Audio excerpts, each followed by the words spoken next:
The 1950s. Alice and Jack live in a typical American town.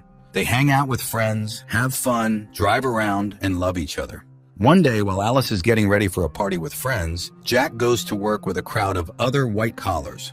A female voice narrates that today is the 997th day. All employees are on their way to headquarters. All residents are safe and accounted for. Ladies are wished a good day, and Alice starts her household chores. Then she goes to her dance classes, like all the exemplary wives in town. The instructor, Shelley, reminds them, beauty is in control and grace is in symmetry. After the class, Alice returns home, chats with her neighbor Bonnie, who constantly scolds her children, and goes to take down the dried laundry. A catchy tune constantly plays in Alice's head, and she hums it. Suddenly, she notices another neighbor, Margaret, standing in front of her house, oblivious to her surroundings. Alice starts cooking, but one egg arouses her suspicion. She squeezes it in her hand and the egg turns out to be empty. She crushes the rest, they're all hollow.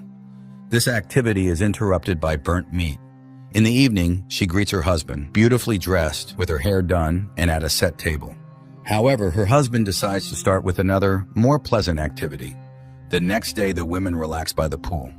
Alice is distracted, the song in her head again causing her concern. Then a visual sequence appears, a circle of women in wigs. Later, Alice approaches a model of the town and mindlessly traces her finger along the streets. And when she leaves the town limits, Bonnie picks her up. It's time for cocktails served by her children. During this time, the men discuss distracting topics. Everything is decent, sunny, and calm. A signal sounds, and Shelley welcomes the new residents. She is happy that the couple can learn from her husband, Frank, who has created something extraordinary, a new world. Margaret interrupts Shelley's speech, saying she and her husband shouldn't be here. Alice's husband hastily leads her away, and the newly appeared Frank apologizes to the guests. The couple is going through a tough time. They're tasked to chase dreams and confront chaos, the main enemy of progress.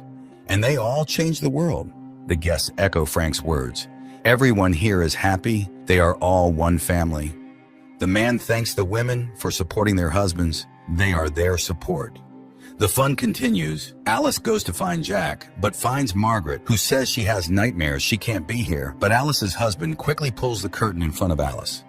Alice finds her husband in the house. Jack kisses her, and the couple gets some alone time. But at the brightest moment, Alice sees Frank, who, smiling, watches their lovemaking. Later, the women gather in a shopping center and discuss their perfect lives, and poor Margaret. Alice feels sorry for her neighbor, though Bonnie thinks she brought the trouble on herself. After all, she took her son into the desert by herself. They found her, but without the child. The conversation turns to what the men are doing. No one knows for sure, but it's said that they are making weapons. Bonnie cuts in. That's not their business. Women also do work. They create comfort. At night, Alice has a nightmare. But in the morning, as usual, she sees her husband off to work and starts her household chores. Then she goes on a trip. She is the only one left on the trolley bus and says she just wants to ride. Suddenly, she sees a plane flying towards the mountains, and then it crashes. Alice yells to the driver, but he doesn't understand what she wants. She urges him to help the victims, but he is on his route and cannot deviate. Alice jumps out of the trolley bus and runs towards the mountains. She walks a long way through the desert, then reaches a road and climbs a high mountain topped by a strange dome. She approaches closer and stops at a mirrored glass. Around her, no one, only her reflection. Alice raises her hands to the glass and loses consciousness. In front of her in the darkness, a circle of dancing women and a male voice calls for order. People must allow themselves to discover what life should be like.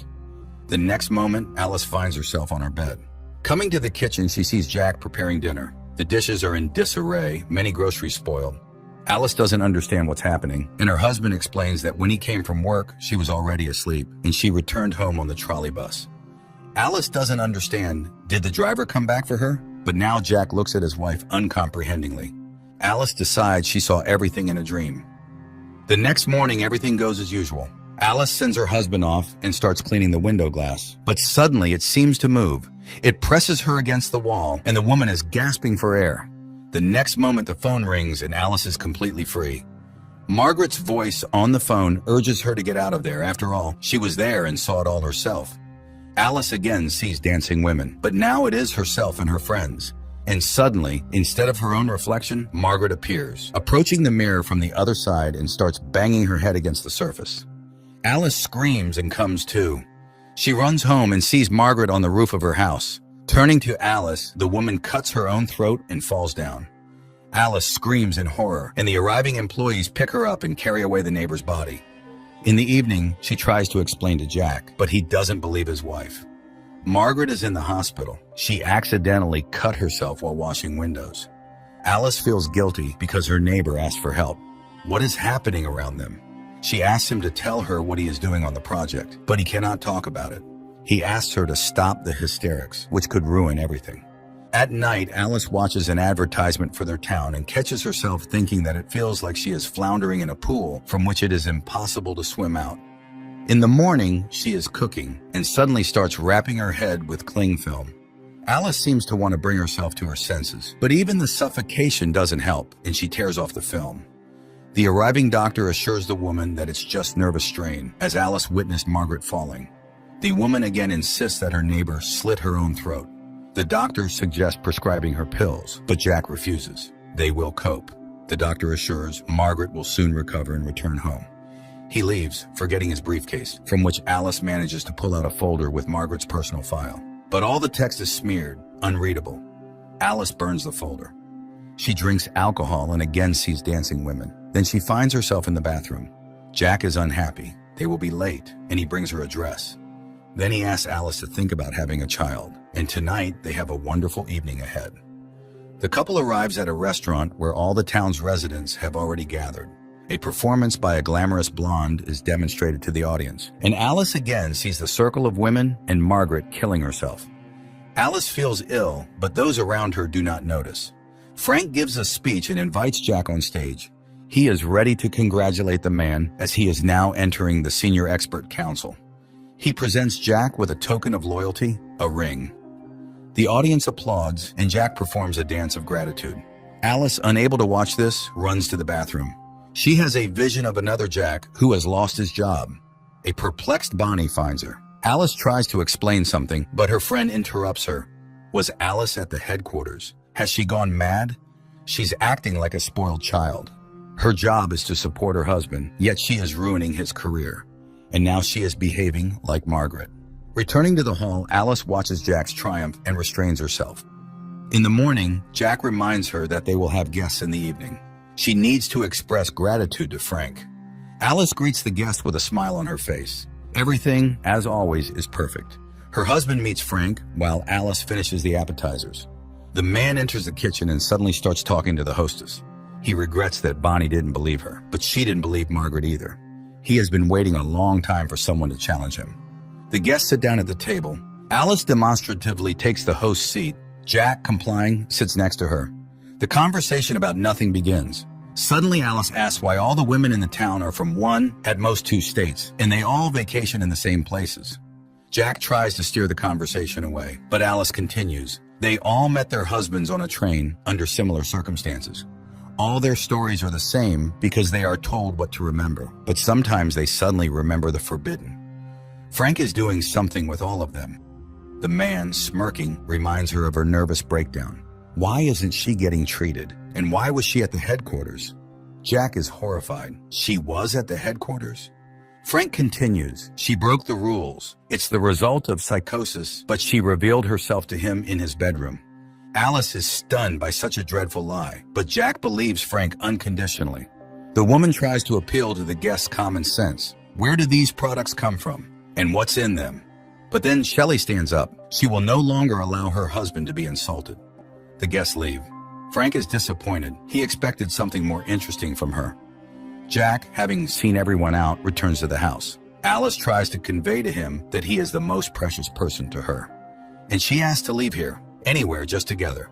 And Jack agrees. They leave the house and get into the car. And then the husband apologizes to his wife, but in the next moment, employees pull her out of the car and carry her into the darkness. Alice finds herself on an operating table. Visions with her husband pass by. A doctor in a mask leans over her, in which she recognizes herself. In the next moment, Dr. Alice finishes the operation and goes home, where her unemployed husband meets her. He hasn't prepared dinner because he didn't know what she would want. There's also no hot water. Alice is very tired. She has been standing at the operating table for 30 hours, so she denies her husband intimacy. He sits at the monitor and listens to the advertisement for a new simulation. And again, a sunny morning in Paradise Town. Alice returns to her surroundings. An enthusiastic Bonnie meets her and shares the latest news. Alice hugs her children and does not notice her friend's worried look. Her husband goes to work. Alice does household chores, dances, and swims. And she meets her husband. She takes the roast out of the oven while Jack picks a record, humming a song that seems to wake Alice up. Jack walks through the dark city, entering his apartment. Meanwhile, his physical characteristics are narrated. He is absolutely fit to participate in the Victory Project with his friend Alice, and he takes on the responsibility of maintaining his wife's body's vital functions. Alice sees herself in bed, restrained and entangled with wires. Jack cares for her body because he is obliged to exit the simulation each day and work to afford it. The man lies down next to her and hums the song that Alice is hearing now. She realizes he has deprived her of real life, but the man did this to save her from constant work. Frank created this world so they could live as they wanted. He works like a damn soul for this, but she is happy. But what about the others? So they really are hostages. Jack hugs her, but Alice hits him on the head. The next moment, Bonnie finds her. Jack is dead, and she immediately reports it to Frank. Bonnie confesses that she knows everything about the simulation. She chose this life herself because here she can be with her children who are alive. But other women know nothing. Alice must run or they will kill her. The woman steps out into the yard, goes to Jack's car, and drives into the desert. Employees chase after her. Cars catch up with her, but Alice, making a maneuver, causes a collision in which a doctor dies. Her pursuers continue the chase. Frank is informed of the incident. He orders the woman to be captured at all costs. In the next moment, Shelley stabs him with a knife. He is a fool and has botched everything. Alice races towards the mountain, but near the summit, her car stalls. She continues on foot. Employees pursue her, and there ahead, the dome. The woman approaches it, her pursuers just steps behind her, and suddenly feels her husband's hands on her shoulders, asking her not to leave him. Shelley reaches out.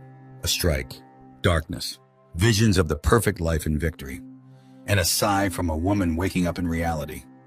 That case when it's hard to take someone's side. The husband deprived his wife of reality with good intentions to make her happy, and probably many would want to escape into the simulation from everyday problems.